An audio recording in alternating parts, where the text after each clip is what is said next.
Clayton Cameron is a dynamic and musical drummer who has mastered the art of brush technique, earning him the nickname the Brush Master.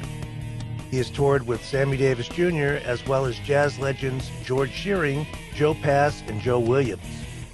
He performed with Tony Bennett for over 10 years, winning 13 Grammys along the way. He continues to push the envelope of drumming and teaches at USC in Los Angeles. I absolutely love playing drums, and I couldn't imagine not having that in my life. And I really, if I could help facilitate that and have an impact on your life so that you can play drums, that means the world to me. Welcome again to another edition of Drummer Nation. This is the full-blown interview show, and I'm delighted to have with me as my guest Clayton Cameron. Hi, Clayton. How are you? I'm good, Michael. How you doing? Oh, it's great to see you. We've run into each other here and there for quite some time, but I've never had a chance to really sit down and chat with you at length, so I sure appreciate my that. pleasure, my pleasure. You were on the show last summer with that Downfall of Paris collaboration that Sean Kennedy put together. Yeah, playing a few rudiments, So let's start with the first things first. How you been holding up through COVID? I've been good. I'm here. I'm healthy. I got vaccinated, and most importantly, my family's all good. I got 2 kids that are doing fine, and my mom, who's in her 80s, she's doing rock solid. So I can't complain. Great. Now, what have you been doing to keep yourself in shape musically during this dormant period for all of us? Yeah, I basically maintain my sanity by just being creative. I'm always at the piano composing and learning, so I do that almost daily, and I enjoy it. So it's not like it's some sort of arduous task. And then I had a couple of projects that I worked on and complete. One is completed, one is in route to being completed. A CD project with a buddy of mine named Johnny Valentino, composer, guitarist, called Collective Thinking. And so it's one of those COVID projects where we all recorded, in our respective little studios and stuff. And Johnny wrote most of the tunes. I wrote a tune on there. And, we got great cats to jump in, like Jimmy Haslip and Alan Pasqua. So, so that's out now. That came out. That was really it was something fun to do during COVID. And then I'm working on a book called Perfect Time that I've been using the material for many years now. And so I'm finally, it's coming into a book form. And so hopefully I'll be finished with that by the fall. But I was working on that throughout COVID. So it kept me busy. Now, this whole online meeting thing, like we're doing, like projects that involve people in different parts of the country or the world, is that something you had to jump on, or were you always playing around with that? Is it comfortable for you? Well, I was always doing online lessons, kind of thing. I was doing that. I had been doing that sort of thing on Skype and Zoom prior to COVID. So, so there were some students that, kept studying with me, online, that sort of thing. And then as far as the, doing the workstation recordings, because I had always been composing, I was, using Logic, that sort of thing, and throwing stuff into there. So it wasn't like a big stretch for me to, I'm not like a big Pro Tools guy with a big studio or anything like that. But, I had knowledge at least where I can, get by. Don't you think that's important for young players today? Yeah, I think that's just where we're at, and I think if nothing else, I think, the young guys are right in there on it. Most of them, anyway, that I know. I teach a lot. I teach a lot of students at UCLA, and I'm learning from them all the time. So they're coming out of high school. So the online thing, to me, I'm comfortable with. Don't you find it comfortable teaching online? I haven't had any issues. Actually, I enjoy it. I don't have to go, pay for parking at UCLA. But I mean, we'll be going back in the fall. But yeah, no, there's a lot of things that you can, do without any issues. I think drums kind of transfer pretty well in terms of that. Even, when I did the Living Art of Brushes, that video came out in 1990. And the camera angles and stuff like that. I was already, I was doing that stuff then. We had the overhead camera. In fact, I don't even think there were any videos that had overhead teaching at that time. And so, the whole perspective, having a couple of cameras where you can demonstrate and all that kind of stuff. But yeah, so it's just kind of like a natural fit for me. I didn't have any issues with trying to get information over line. Good. That's been my hobby, I guess you'd call it, keeping me sane, Yeah. along with practicing and so forth. So live gigs are starting to happen again now for you, right? Yeah, yeah. I'm pretty happy. I mean, it's only June. We just opened up here in California this week, and so next week I got a recording session and another live gig, and I got to do with my band. We're going to do at the LA County Museum of Art. LACMA. They have a Friday night concert, every week during the summer, spring and summer. So they haven't quite gone live yet. So with my group, we're going to go in and pre-record, and that'll go out on YouTube and then on KJazz. So so hopefully this is kind of like the end of that little period where it'll start being live again at LACMA. So I can't really complain too much. Yeah, indeed. Good for you. Now you're one of the few native Los Angelinians, or how do you say that? Well, Yeah, we call somebody from Los that works. Angeles. Yeah, What's the word? Angelino. Los Angelino, just Angelino. Yeah. All right. So what was the early fascination with drums for you? How'd you get on that path? Yeah, it's kind of like the Harry Potter thing. The one chose me. It was just like, I don't know why I liked it so much, but I was totally OCD, as a young kid, banging on pots and pans and even making my own, bongo drums out of cylindrical oatmeal boxes. I mean, literally doing that sort of stuff. And then by the time I was 12, a neighbor who was a musician. I actually had a couple of musician neighbors, which was incredible at that time. But one of them was a conga player, and his son and I were the same age. And he invited me over his house. He always hear me in my backyard playing the bongos, and so he invited me over, and I went over and jammed with him. And I would find out many years later, after I was already a professional, I was just hanging out with him in Hawaii, and he said, I told your dad he should get you some drums. And I'm like, what? You told my dad to get me drums, So when I was 12, I came home one day and there was a drum set in my living room. And then my mom and dad sent me to a place called Grant's Music Center, which is in Mid-City, LA. And that's where I'm from. It's an area that actually has a sign at Los Angeles, Venice that says Mid-City. And so there was a little strip mall called Midtown Shopping Center. And there was a mom and pop music store. And so, when I was 12, my parents sent me down there for $7 for a half an hour lesson. And I did it, up until from 12 years old until I was in college. I throughout high school and then in college, I went there. And the thing about that place is, where I was so fortunate, and it's kind of like an outlier thing, is that at 16 years of age, I had something that would change my life. Basically, is I would sit in on a rehearsal band that was at the Grants Music Center. It was all these professional guys, that would rehearse, these big band, and so so I would just sit there and watch the drummer, and go, oh man, how does he do that? How do you read those charts? Because I was still working on my rudiments and going through the Will Coxon book and 4-way coordination and all of that kind of stuff. All the the right books, I guess. And so one day I was there and the drummer was not, and so the leader of the orchestra leader that day, his name is Gil Askey, who was his claim to fame was that he was a musical director for Diana Ross and did all the music for Lady Sings the Blues. But he was such a great musician. He was a trumpet player, a composer, and arranger. And anyway, he was hired by Berry Gordy and ended up being, one of the big arrangers at Motown. Anyway, so he was running the band that day, and he saw me sitting there near the drums, and he goes, he was a stutterer, and he said, do you play drums? And I wanted to say no because I had the feeling he was going to ask me to sit behind the drums with the band, which, I was like scared frozen. And I said yes. And he said, well, get up there then. So there was no drummer. I don't know what a drummer was. And so I sat in, and it was a complete, as far as I can remember, it was a complete disaster because I remember Gil saying, "Get up those drums." And he came and he took my drumsticks, and he's a trumpet player. He had no technique or anything like that.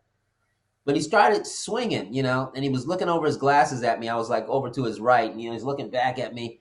He goes, "Well, when you play drums, you gotta have attitude." And he was swinging. I was like, "Man, this guy can't even hold his sticks, and he sounds so much better than me."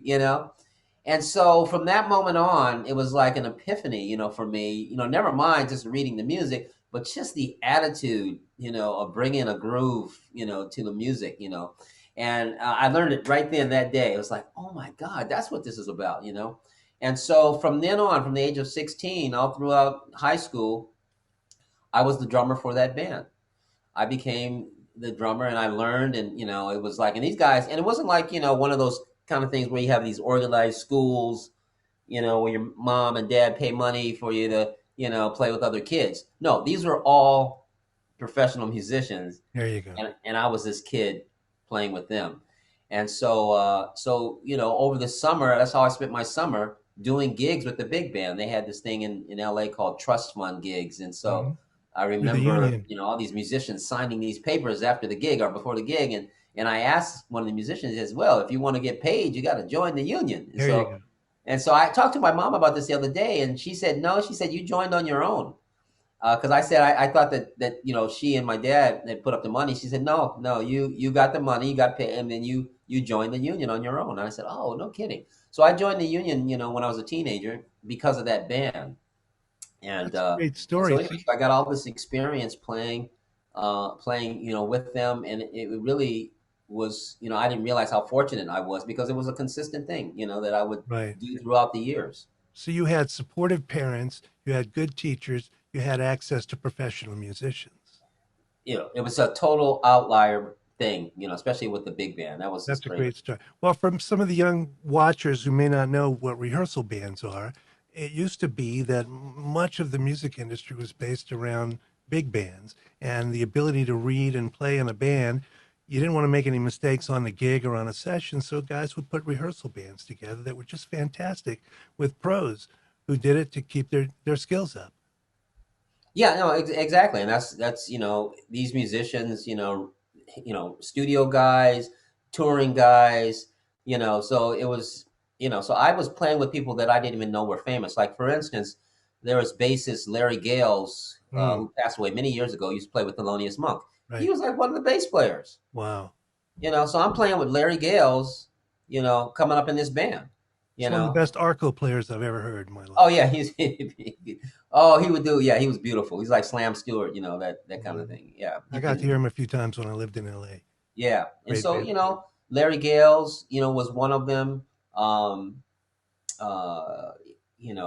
Gerald Wiggins and, just all these different guys, and so that would later lead, and inadvertently, it prepared me for, like when I was in college. I think when I was a junior, Gerald Wilson used to teach at Cal State Northridge, and I was a student there. And so I took his history of jazz course. I just loved it.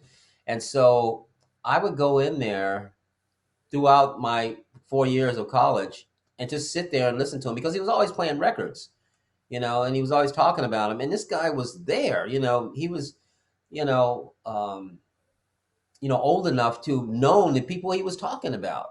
And so I would sit there and listen. And so one day I as a junior, I said, hey, Mr. Wilson, I said, you mind if I bring a trio into your class to, play some music? And he said, yeah. So I got my high school buddy, Billy Childs, myself, and I can't remember the bass player, sadly, but I think it was a guy named Billy Carroll. And so anyway, so we went in and we played for his class, and and Gerald enjoyed it so much so that the following week when I would see him again, he says, hey, Clayton, are you available to do a recording session next week? And I was like, Gerald Wilson's asking me this, so I said, oh yeah, and so that next following week we were, I can't even remember the studio we were at, but it might have been Capitol. But we were over at the studio, and it was a 2-day session. So I was on the second day, and in the band were these legends of studio and and jazz, like Snooky Young, like Jerome Richardson, Oscar Brashear, J.J. Wiggins, um, who am I thinking of? On Ernie Watts. Oh yeah. Ernie Watts was on Legendary LA Cats, all of those. Yeah, John B. Williams was also playing bass. So I did my session was with John B. Williams. J.J. Williams was playing piano. And I found out later a young Anthony Wilson was at the studio. He told me, yeah, I remember when you did that session with my dad. And Really? He was like 10 years old or something, So that's Gerald's son, who has worked extensively with Diana Krall, among a lot of other things. With Diana Krall, put out his own records. Yeah, so he's just a great young musician. So anyway, so that's how I grew up in LA, and so, what's interesting, I didn't know anything about the Valley. I knew nothing about Valley musicians and all these different guys because I lived mid-city LA, and everything that I did was in mid-city or south, going into Watts and Compton and all of that kind of stuff. So everything that I did was based on it. So I didn't know any musicians out of the Valley, which was interesting. That was a whole nother world. And so many different scenes out in LA. There are cats that just do record dates for pop music, and guys that just do movie scores, and jazz cats, and there are all these different scenes, and they're all enormous compared to most cities. Yeah. It was, I call it the amoeba city. It has no real shape, and then and it's just kind of like there's no center. But all these things are going on around it, going on, everywhere. And so, so for me to be able to do a session like that, it just opened my eyes that, oh my God, all these, because I didn't really know a lot of the guys. I would meet them there, I heard of them. I've seen their names on records. Right. And so, for me, it was just like, oh my God, and so, the record day came out good. Gerald was very happy. And so, that was my first professional recording session. Great start. My son's a guitar player, and he was enamored of, the Slash and all those guys. I was in LA at the time, and he said, Dad, didn't you go to the Roxy and the Troubadour? I said, no, man, I went to Dante's and Carmelo's. Right. Just to expound upon so many different scenes out there. Yeah, absolutely. Yeah, the Roxy and the Billboard and the Viper Room. So you were always jazz focused, though, right? Yeah. That was and it wasn't like it was something that I chose. It was just like that's where I was. In fact, I remember kind of reflecting one time. I was doing a gig at Marla's. I used to do the Sunday gig with the big band at Marla's Memory Lane. Marla's Memory Lane Supper Club, and I used to do it before before she bought it. It was just the Memory Lane, and so I used to play at the Memory Lane with the big band all the time, and we would play behind people like O.C. Smith and Ernie Andrews, Lorez Alexandria. I even played behind during that time Cab Calloway. Wow. It was just like, so it was like all these opportunities playing with these different people. And I had, I was still a teenager. And so, but you were there for a reason. You might have been young blood, but, you were holding your own. Yeah. I mean, I enjoyed it. I was obsessed and here was the opportunity, that, again, as an adult reflecting back on that, just such an outlier position to be in, to actually get paid to learn and play with all these professional people at such a young age, and my parents, before I got my driver's license, they took me everywhere. My mom and dad drove me to every gig, and my dad would sit there and listen to all my every gig that I did, because they'd have to get me there. That's wonderful. So at some point you began, let's call it a little bit of a fascination with the brushes. Yeah, that started actually in college. Tell me about that. I tell this story because it's so vivid in my mind, where I was doing a rehearsal, and I was probably a sophomore, I think, in college, and this was at Cal Arts. This is Cal State Northridge. Oh, that's right, Cal State. Yeah, Cal State Northridge. And so I was, and by the way, at Northridge, I wasn't in the jazz. I didn't play in any of the jazz bands. I studied the classical percussion there. I didn't take drum set or Latin percussion or anything like that. Everything was classical. I studied with a lady by the name of Karen Irvin, and so anyway, with that said, I had a rehearsal with two musicians I knew from the school. One was his name was Carl Jones, a saxophone player. I don't know if he's still playing or whatever, and I believe Vanessa Brown was the pianist. And we were just having a little rehearsal at an apartment, I believe, and we were playing a ballad. Carl called a ballad, so I pulled out the brushes and I started playing it. And in my mind, I remember thinking, I just didn't really know that much about brushes. I knew how to kind of keep time, and I just say, I'll just stay out of the way, kind of. And so when we were done with the ballad, Carl turns around and says, he's a saxophone player, mind you. He's not a drummer, anything like that. He says, in a very serious voice, you should take brushes more seriously. And I was just like, it just like sent shockwaves through my body, like, oh my, it's just like somebody just punched you and like, wake up, man. And so from that point on, every record I listened to, I tried to decipher. Anybody like, fortunately I was, around people like Billy Higgins and Lawrence Marable, where I could see them, and I would go, okay, yeah, you do that, you do this, that sort of thing. And so, so I kind of developed some understanding. I think I only had like one formal brush lesson when I asked one of my teachers, hey, what do you do with these things? And they showed me how to, the days that, kind of a sweeping pattern. And I felt a little insulted because I asked him, I said, well, is that it? And he goes, yeah, that's it. And I my it was kind of like the what's that dog that's listening to the the stereo, kind of leaning his head. Right. What? No, that can't be it. What is that? And so anyway, so with that said, I really took a great deal of my time really trying to find out what it was about them. And so then I ended up graduating, and I had a gig in Las Vegas with this fantastic pianist and vocalist by the name of Kirk Stewart. And he's on record with Sarah Vaughan at a record called Live at the Tivoli Gardens. And he sings a duet with her. He sounded like Nat Cole, which was unfortunate because it wasn't something he tried to do. It was just, that was the way it was. And so, and he also could play, and he played piano like he was like an Oscar Peterson style pianist. I mean, this guy could play. I mean, I was so lucky, and so I learned a lot from him. And the situation was, we were playing at the Desert Inn Hotel. And the Desert Inn, some people may know it because of Bugsy Siegel. It may ring a bell. It no longer exists because they've been torn down now, and the Wynn Hotel is there now. And so anyway, they had a nice lounge, and they had 3 or 4 different bands playing throughout the night. And so I got a gig out of college, 6 nights a week playing there. And we had 3 45-minute sets. And so, so the bands were kind of juggled around. The only problem is that it was made for a real long evening because you only play for 45 minutes, and you might have a 2-hour break, and then you got to come back, play for another 45, and then, then a big break. And then, next thing you know, it's 3 a.m, Right. And so that was 6 nights a week, but I loved it. I was straight out of college. I had my own place, I was making a little money. And the big deal was I could go see other acts that were in town because Kirk knew everybody.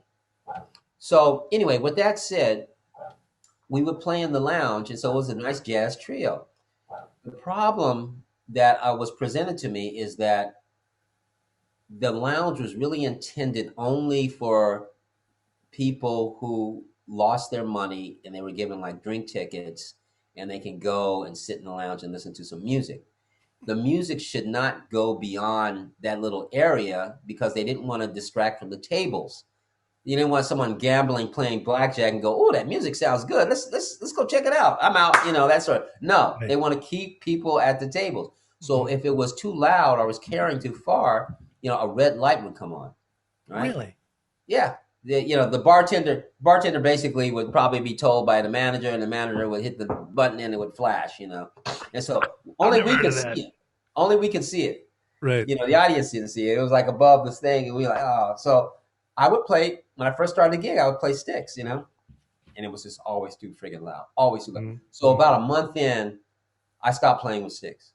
I played 8 months straight with only brushes. There you go. And so because of Kirk, he was very, I mean, the guy was so experienced, and he would, definitely was like old school. They tell you when you were playing too much, and all of that. And so I really developed, a way of playing with the trio, and so because of him and because of the circumstances, I had to play with brushes. And I do remember my drum teacher, one of my drum teachers named Raymond Pounds. Raymond Pounds was in town in Vegas, and he came by and he listened, and he came over and he snatched the brushes out of my hand. He said, "Come here, man." And so he said, "You got to dig in." I guess I wasn't digging in enough, and so and then later it was funny. Later he would kind of like say, "Well, I was just trying to show you something," but he had told me something that I didn't believe, and What was that? and he said, you never do double strokes with brushes. Hmm. And so, for whatever reason, I mean, we talked about it later, it's not a big deal, but for whatever reason, that was his, his thought process. And for me, it was another sound, Sure. Yeah. I get what he was saying, but for me, I never believed it. And so I continued to, do that. And in fact, one of the rudiments that's in my book is based on a double stroke roll. Yeah, I want With to talk brushes. about that in a minute. So anyway, but that's kind of how that happened and developed.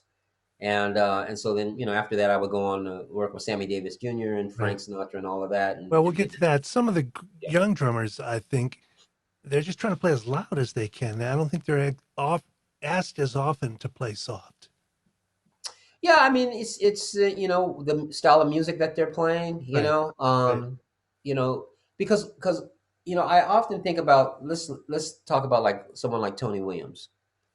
Tony Williams was in a circumstance where he was given an incredible amount of freedom by Miles Davis when he's 16, 17 years of age. And in fact, in an interview, he said, maybe I had too much freedom, Hmm. you know. And so I'm not talking about him playing loud, but I'm talking about, the energy and the polyrhythms and stuff that he was bringing to the music would not be allowed in another circumstance, Right.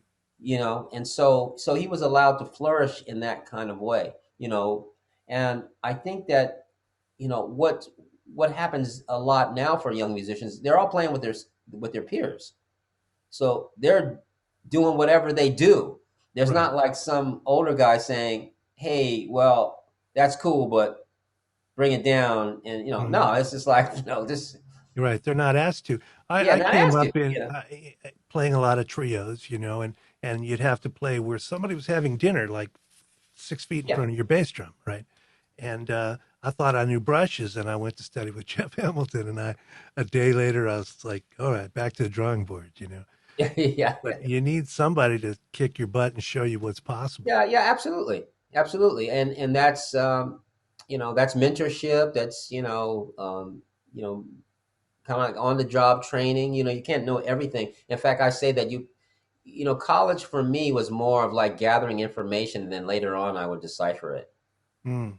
Because it's just impossible to take everything in. You're doing everything quarter to quarter or semester to Right. semester, and then you're trying to pass to So, did and you ever there's work out of the Philly Joe book, the brush book?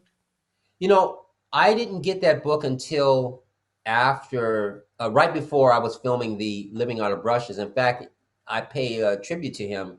I use one of the strokes, and it's called Philly Sweeping It, and Mm-hmm. so that's in homage to him. I put that in there, and so I have a copy. I'm trying to remember who gave it to me, but I was given a gift of the book, the original book, which was really nice. And so Mm-hmm. I've looked at it, and one of the things I wanted to do, and I talked to his son briefly, and it just never worked out. But I would really, I really think that the codification that I did in Brushworks, my book Brushworks, really does do justice for the sounds of the brushes and Yeah, how you yeah. create sound. And I find that every brush book that I look at, and it's no disrespect to the author, but when you write a quarter note, and then you put a circle under it, and, saying sweep, circle. Well, it doesn't sound like a quarter note. It's like three direction changes. So I'm hearing za ga ga za ga ga. I'm not hearing a quarter note, Hmm. So the codifications that are out there don't really represent the sound, And so in Living Art of Brushes, each note head equals a direction change or a sound change. And so that way you can, like I'll do a lot of gigs, especially like, you just have one rehearsal, and then, I'll just write out, the brush pattern that I played on that particular thing, because it can be all different kinds of things. And so I would really love to take the Philly book and codify it in the language that I used in Brushworks, because I think it's a fantastic book. Same thing with Ed Thigpen, honestly, his book as well. Well, your book is wonderful. I love the way you invented a set of rudiments that are sort Yeah, of onomatopoeic, right? I mean, it yeah, yeah, sounds like what it is. yeah, yeah, And I was looking through some of them, the sweepalit, yeah, uh, flexamacue, yeah, paraslittle. One of my yeah, favorites, paraslittle diddle. And yeah. once you learn what you're calling a slittle or a sweep or a flex, they all make such great sense because that's exactly what it is. It's how it sounds. Yeah, yeah. It's That's a exactly brilliantly right. laid out book, man. That's been a great book, great addition to the pedagogy. Yeah, no, thank you. And and it's so, once you get a hold of it, like I've had guys, I mean, and I only started naming the things because people were asking me what I was doing. Hmm. And I remember you remember Colin Bailey? Sure, yeah. Yeah, so Colin, he was one of the first people. I remember I think I was playing with Joe Williams and doing a festival or something, and he was up playing with someone as well. And he was going by my dressing room, and I was in there, and I was doing some paraslittles. At the time, it didn't have a name. I was just, and so what I had done was I was so enamored with Sammy Davis Jr. and the dancers, That's what I want to get to. that those rudiments are basically me attempting to like give myself some sort of facility to emulate what I was hearing with them. Hmm. So that's where that started. That's a natural jump. You were fascinated with the brushes. You knew the history of drumming, and then it ties so well into tap dancing Oh, and soft shoe. And you ended up working with Sammy Davis Jr., who was one of the great masters of all time as a hoofer, in addition to all of his other skills. And yeah. I've seen you do some videos where you make some parallels between their steps and your sound. Oh, yeah, And absolutely. Yeah. is that something you talked about with Sammy, or did you put that together on your own? Or No, it's all observation, because and he it played little happened. drums too, right? What's that? He played little Oh, drums too. let me tell you something. There's some videos, and I witnessed it live, but there are some black and white videos of Sammy going on TV and just playing drums. And if you didn't know he was Sammy Davis Jr., you just say, "Man, this guy is swinging," because he could swing. And see, that's you know, Go ahead. there. I Go have to ahead. Go tell you, ahead. it's just one of the most beautiful things about like Sammy is that it seemed like so natural, all the things that he did. But I mean, he grew up doing it. He was around it. So he's a complete outlier. Taking all these things in as a kid, and plus the talent, and all of that. But let me tell you something. The idea of communicating with the dance and singing and all of that. It's one thing to play drum solo and you're doing, that is one thing. But when you can go, stop, stop, stop, boom, boom. But they get the digger, the dance, the body, the stop, that go, the tap, the do big, the stop, boom, boom. But and that's how he would dance.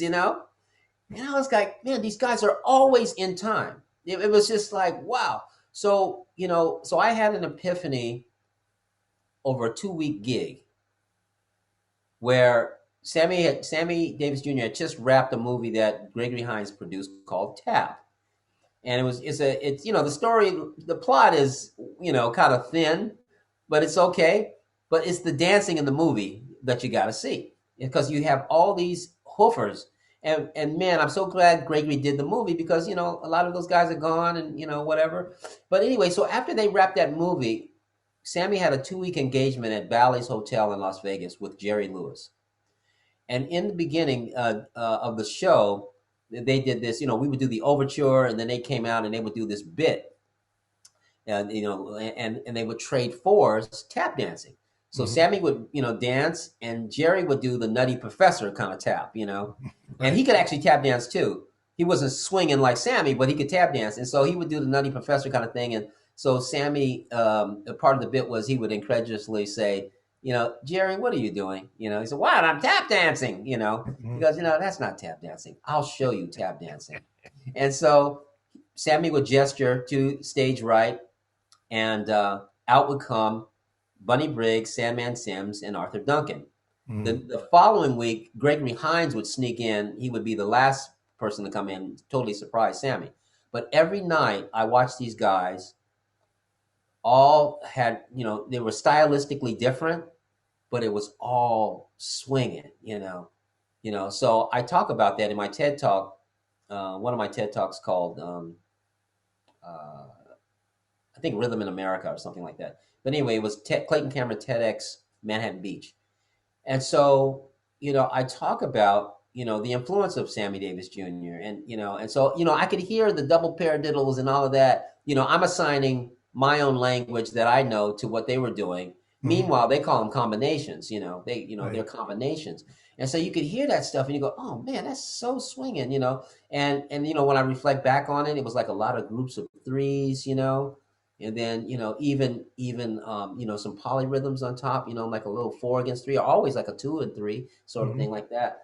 And so it was always in the pocket, no matter what they were doing, and they were dancing. So that meant that they had to shift their weight all the time, to one foot or the other, to get these different combinations and stuff. And so that in itself was like elegant, Oh And yeah. so I was so enamored with those guys. I would hang out. I would immediately go back, even from the first night on for the 2-week period. I go back to my room with my brushes and go, let me see, Sandman, man, he did something, man. It was like, sweep that, because Sandman would do the in the old days, he didn't do it then, but they would put sugar or salt on the floor to Right. get that little, get that little grit and the little, just so they can slip and slide, Like a you brush. know, and so so I could relate to that. And so I was like, oh my God, the rhythms, he's sweeping and, all this stuff. And then, there was Bunny Briggs who had this rapid fire tap, he could really move, it was like, like a crazy double bass drum guy or something, he could do all of that, with one foot and all that. And so all of these things were in time though. It wasn't just like, some long, no, it'd be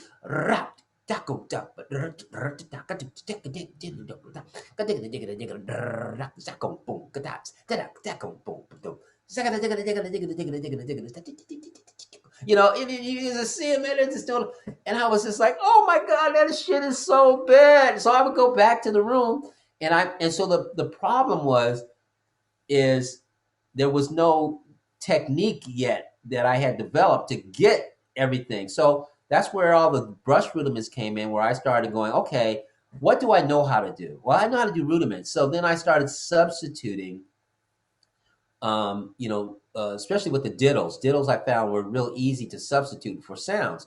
So like the paradiddle, just, anything with a paradiddle, just, going and let me see if we can see. Yeah, you Yeah, I can got kind of do that. So, so like you say, the parasittle was, slittle was just back and forth. So I could do that, and then paradiddle diddle, substitute one of them and then play a diddle.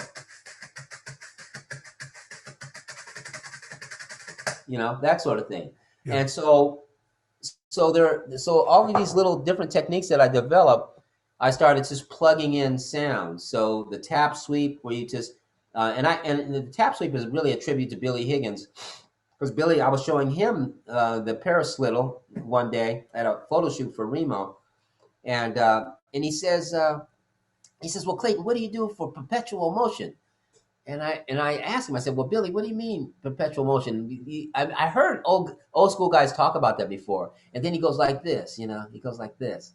And so for him, for the old school guys, they used to do, when they would do a double stroke roll, they might get that motion like this, where they would go,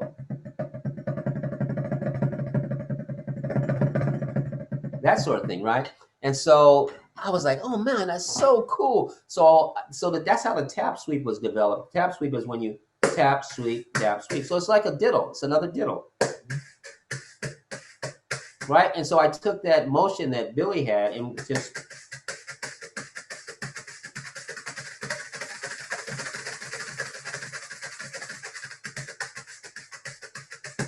so that's, based on what he was talking about. So, so all of those things, based on what the dancers were doing was just such an integral part of my thought process. It just really took me in a whole nother direction going, ooh, I love that, and so just That's brilliant. That's brilliant, Clayton. You made the connection between the dancing and the playing, and you understood that it wasn't the machine gun stuff that really made it happen. It's the musicality and the nuance, and adapted that into the brushes. Oh man, nobody had ever done that before. That's wonderful that you put that together. Yeah, it was, it's just total out of my own love for what I was hearing. I mean, I just love those guys, and just wanting to, kind of get a piece of it, if you will, emulate it, and so that's really all it was.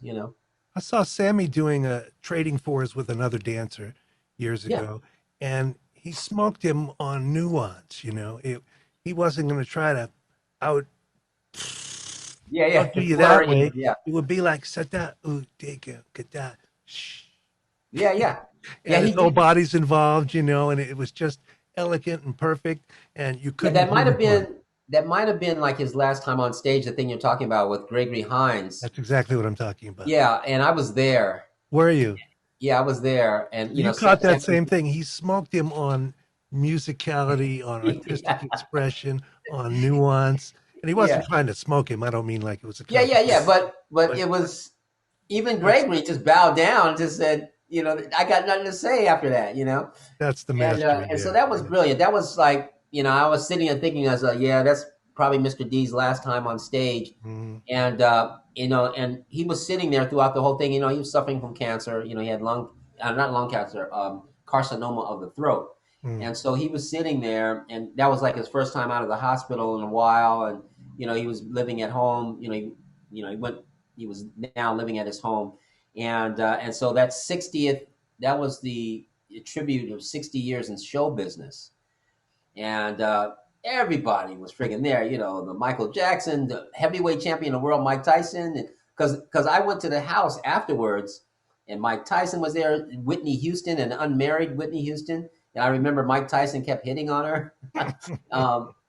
Clint Eastwood. I mean, it was just like Sammy's house was filled with love. All these different celebrities. Michael Jackson, hanging out, talking to Michael as much as you can. And but he actually talked, and so it was just one of those things where he had such influence on people, with the way that he carried himself, the history of the show business that he was a part of and really responsible for a lot of it. And so I was just like so fortunate. So, for me to be able to see him every night and then, have that epiphany that I really need to focus on what he's doing, it just changed my life, really. I saw him once live with the Basie Band, and it was one of the best experiences of my life. That was the Hands first. down. Yeah, that was the first Las Vegas show that I would see on my break. Was Basie with Sammy Davis Jr. I have to say I was a little disappointed because I was hoping to see Harold Jones playing drums. Oh, I see. But it was still a good night. Was it Duffy?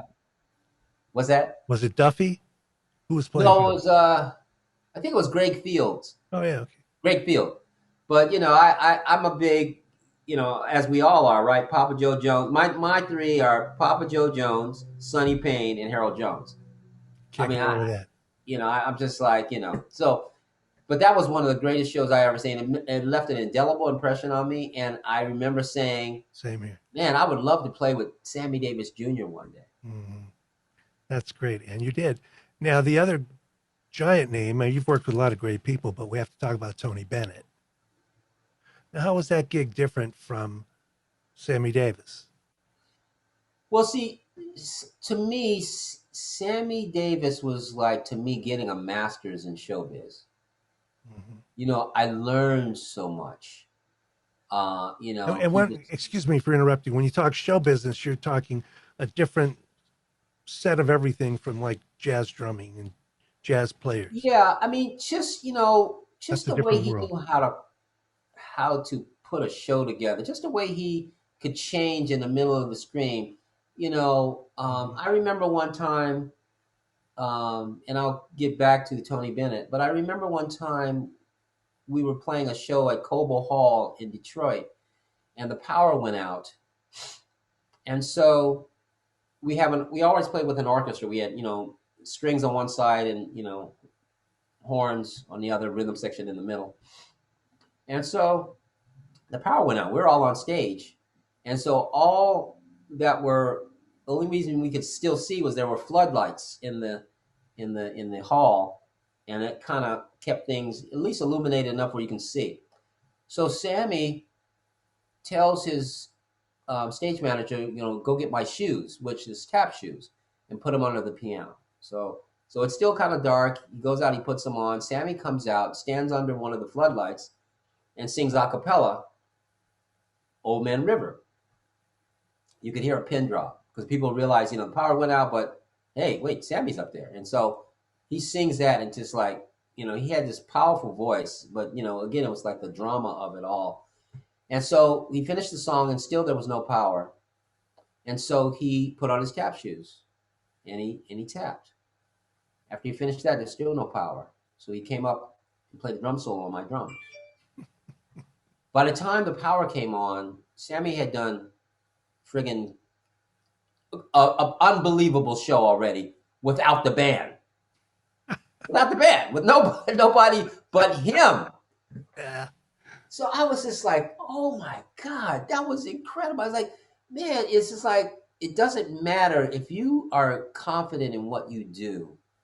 It doesn't matter that all these other things are going on. You can still deliver, you can still, and that left an impression on me that, I try to carry myself that way.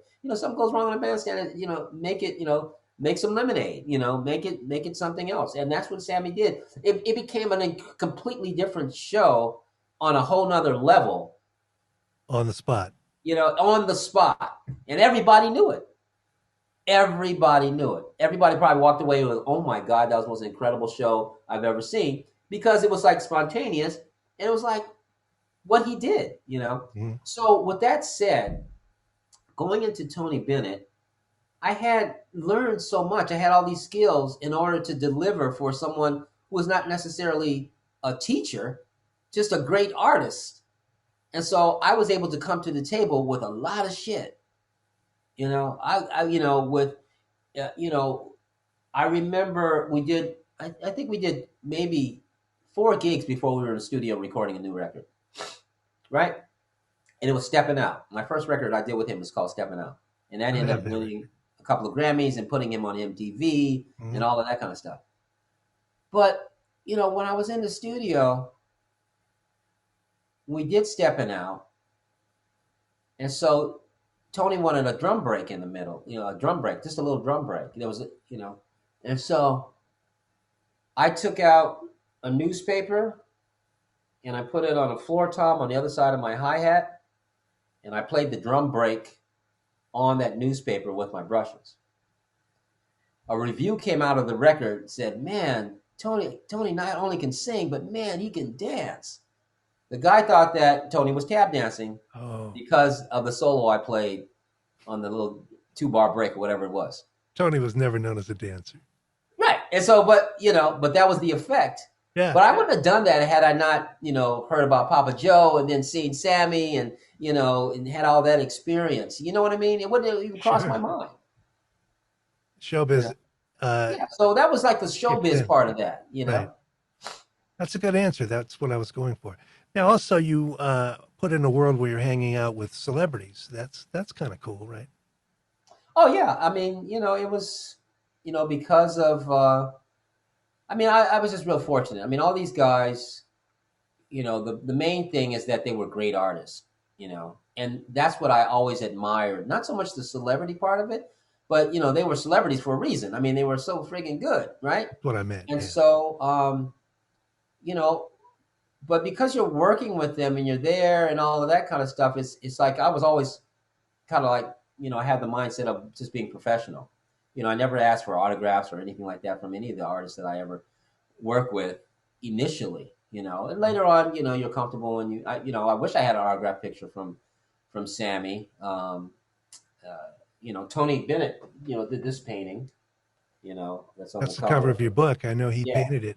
yeah. That's And great. so so things happen, whatever. So yeah, so you're with the people who have reached a high level, and so I always considered, you know, you know, myself just a learner. I always wanted to learn. I always wanted to get better and better and better. And so, that gives you, confidence when you can deliver intensely and even at real at a in a real subtle way. Being intense in a subtle way, to me, is art.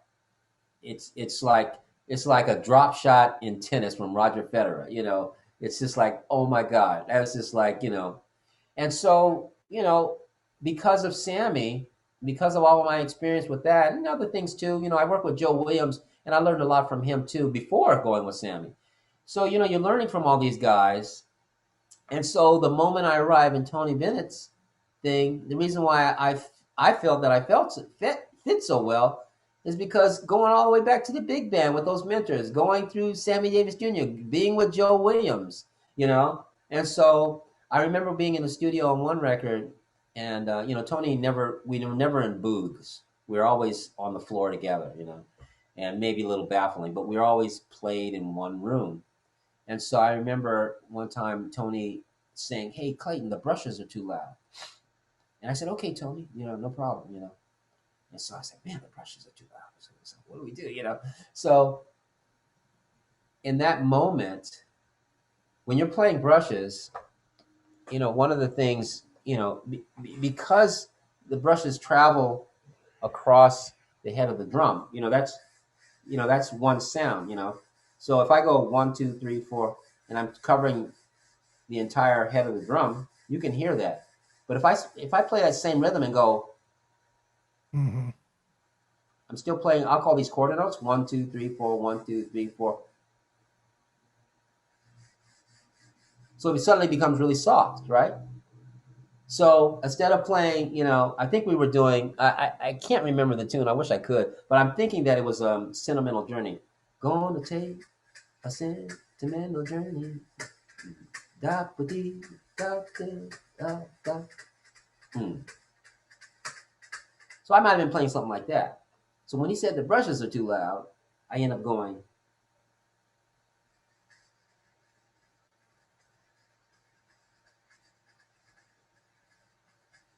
That made him okay. smile. And I say to everybody, I said, do that for 3 minutes.